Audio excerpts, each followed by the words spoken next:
নমস্কার, আমি ময়ূরী। গোল্ডেন জুটি নতুন একটি ভিডিওতে আপনাদের সবাইকে জানাই অনেক অনেক স্বাগত। এই দিন ছিল আমাদের ভাইজ্যাক ট্রিপের সেকেন্ড ডে। সেদিন আমরা যাচ্ছিলাম আরাকু ভ্যালি।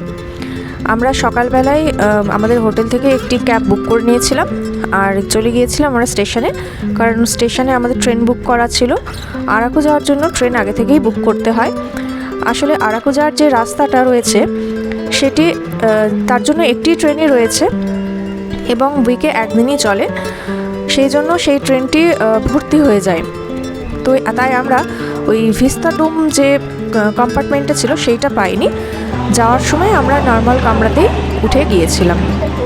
আর স্টেশনে পৌঁছে দেখলাম ট্রেনও দিয়েই ছিল। সকালে উঠে আমরা চা খেয়ে নিলাম। আগে চাটা একেবারেই শরবত ছিল, চায়ের পরিমাণ খুবই কম ছিল। জানি না কেন ভাইজ্যাকে চাগুলো এরকমই ছিল। চা খাওয়া কমপ্লিট করেই আমরা আমাদের যাত্রা শুরু করলাম। মানে ট্রেন টাইম মতোই ছেড়ে দিল। আর ট্রেনে উঠেছে সেখানে খাওয়া দাওয়া হবে না এমন কি হয়। প্রথমেই আমরা খেলাম সামোসা, মিনি সামোসা যাকে বলে। 4 পিসের দাম 30 টাকা এবং খেতে মোটামুটি ভালোই ছিল।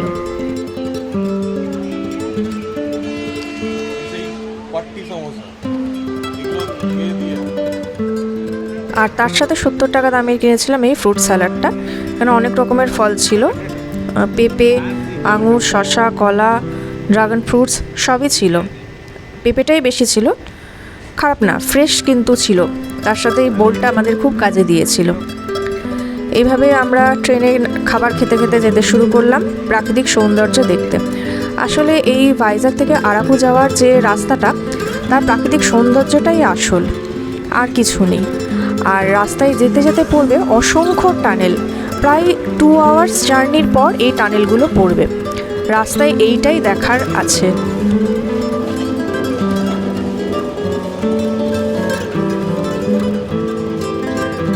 আর এই বাঁকটা আমার এত ভালো লেগেছিল যে এইটার ভিডিও না করে আমি তখন থাকতে পারিনি। এত সুন্দর লাগছিল এই বাঁকটা, কি বলবো। তবে একটা কথা আমি বলে দিই, যারা আগে গোয়া গিয়েছেন তাদের কিন্তু এই আরাকুর রাস্তাটা খুব একটা ভালো লাগবে না, কারণ গোয়ার যে দুধসাগর থেকে গোয়া ঢোকার যে রাস্তাটা, তার দৃশ্য আরও সুন্দর। ধীরে ধীরে আমাদের ট্রেন বোরাগুহালুর স্টেশনে থামলো। সেইখানে আমরা কিনলাম এরকম প্যাকেটে করে বিক্রি হওয়া ইডলি আর মেদু বড়া। যারা শুধুমাত্র বোরা কেভস ঘুরতে যাবেন বলে ভাবছেন, তারা এই বোরাগুহালু স্টেশনে নামবেন। আর যারা আরাকু ঘুরবেন তারা আরাকু স্টেশনে নামবেন। নাহলে আরাকু ঘোরার পর বোরা কেভসে যদি যান তাহলে ফের আপনাকে আরাকুতে ফিরে আসতে হবে ট্রেন ধরার জন্য। নয়তো আপনারা ওয়েট করতে পারবেন বোরাগুহালুতে বোরা কেভস দেখার পর, সেখানেও ট্রেন দাঁড়ায়, সেখান থেকে আপনারা ট্রেনে চাপতে পারেন ফেরার সময়। আসলে আমাদের জানা ছিল না, না হলে আমরা বোরাগুহালুতেই আগে নামতাম, নেমে বোরা কেভস দেখে আমরা লাস্টে আরাকুতে যেতাম। আরাকু স্টেশনে নেমে আমরা সেখান থেকে একটি ক্যাব বুক করলাম।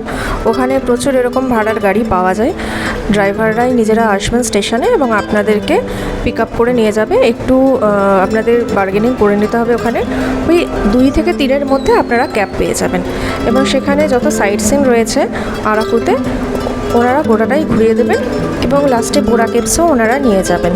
আমরা যেহেতু বোরা কেভস থেকেই ফিরেছিলাম, তাই ওইখানে বোরা কেভসে গিয়ে আমরা ক্যাব ছেড়ে দিয়েছিলাম আর সেইখানে বোরাগুহালুতে আমরা ট্রেন ধরেছিলাম। ফার্স্টে আমরা ঢুকেছিলাম এই ট্রাইবাল মিউজিয়ামে।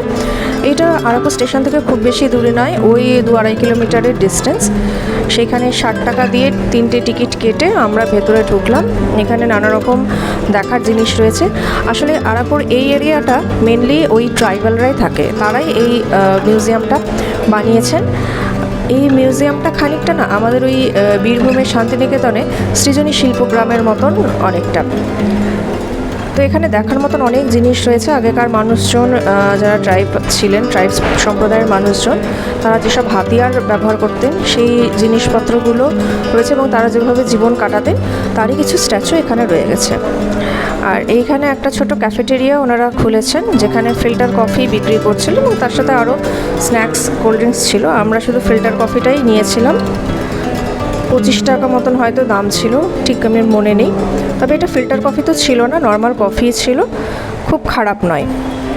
এখানে আমরা ঘুরলাম, সাথে কফিও খেলাম, অনেক রকম ফটো তুললাম আমরা।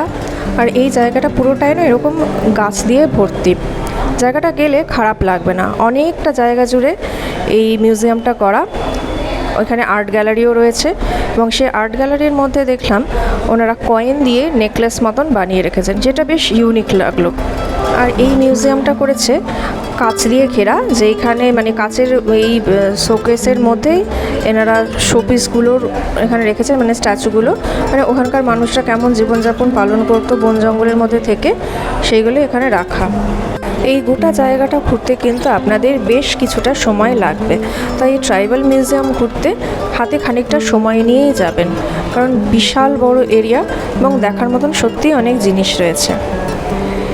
এইখান থেকে ঘুরেই রাস্তায় আমরা গেলাম অনেকটা রাস্তা, এবং মাঝে একটা জায়গা পড়েছিল, সেই জায়গাটাতে আর আমরা নামিনি, এবং এরপরে আমরা গিয়েছিলাম এখানকার শুটিং চার্চে, মানে ওটার নাম বলছে শুটিং চার্চ।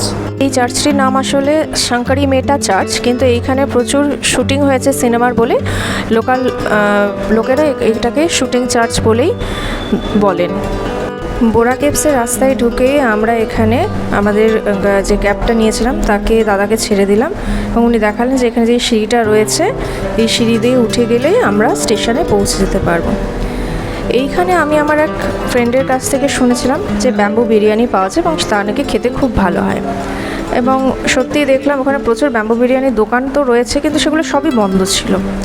আমার সেই বান্ধবীটা একটা রেকমেন্ডও করেছিল একটা দোকান, কিন্তু বন্ধ ছিল। তো আমরা দেখলাম এই একটা দোকানে খোলা রয়েছে এবং সেখানে অর্ডার দিলাম একটা ব্যাম্বু বিরিয়ানি। একটা ব্যাম্বু বিরিয়ানিতে 3 জন ইজিলি পেট ভরে খাওয়া যাবে, এবং এই ব্যাম্বু বিরিয়ানির সাথে যতজন আপনারা খাবেন আলাদা আলাদাভাবে রায়তা আর সালাড সার্ভ করবেন, সাথে স্যালাডও দেবেন। খেতে খুবই ভালো ছিল, টেস্টটা ভীষণ ভালো ছিল, তবে মাংসের পিসটা একটু ছোট ছিল, আর চালের কোয়ালিটি যদি আরেকটু ভালো করতো তবে ভালো হতো। তবে একটা ব্যাপার জানিয়ে দিই, আমরা কলকাতার মানুষেরা কিন্তু কলকাতার সেই বিরিয়ানির আলুটাকে ডেফিনেটলি মিস করব, কিন্তু ওই রায়তা আর সালান দিয়ে বিরিয়ানিটা খেতে বেশ ভালোই লাগবে। দাম নিয়েছিল 600 টাকা। এর সাথে আমরা নিয়েছিলাম একটা ব্যাম্বু চিকেন, সেই চিকেনটাও খুব ভালো ছিল। ব্যাম্বু চিকেনের পিসগুলোও খুব ছোট ছোট ছিল, বেশ মশলাদার ঝাল ঝাল ছিল, আমার তো বেশ ভালোই লেগেছিল। এরপরে আমরা বোরা কেভসে যাওয়ার জন্য এখানে টিকিট কাটলাম। টিকিট কেটে আমরা এখান দিয়ে নিচে এলাম। তবে একটা কথা বলে দিই, এখানে কিন্তু প্রচুর হনুমানের উৎপাত রয়েছে। আর একটা মেন কথা যেটা, সেটা হচ্ছে বোরা কেভসে যদি আপনার শরীরে দম থাকে তবেই যাবেন, কারণ এখানে প্রায় 1000-এর বেশি সিঁড়ি বেয়ে নিচে নামতে হবে, এবং এই গুহাটা ওই শুধু সিঁড়িটুকুই রয়েছে, আর এরকম জায়গায় জায়গায় কিছু লাল নীল হলুদ সবুজ লাইট লাগিয়ে দিয়েছে যাতে দেখতে খানিকটা মায়াবী মায়াবী লাগে। এর বেশি কিন্তু বোরা কেভসে আর কিচ্ছু নেই। এটা ওই ফটো তোলা বা ভিডিও করার জন্যই ঠিক আছে।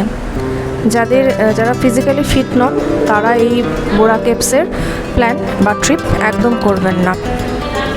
বোরা কেভস দেখে আমরা বোরাগুহালু স্টেশনে চলে এলাম, এবং সেইখানে আমরা আবার ট্রেনে চেপে গেলাম। ফেরার সময় আমরা ভিস্তাডোমটা পেয়েছিলাম, এবং ভিস্তাডোমে বসে আসতে বেশ ভালোই লাগলো। সেই দিন আমাদের এক্সপিরিয়েন্স খুব একটা ভালো ছিল না, এই ট্রেন প্রায় 2 ঘন্টা লেট ছিল। যাই হোক, এরপরে আবার নেক্সট ভিডিও নিয়ে আসবো ভাইজাকের 3rd পার্ট।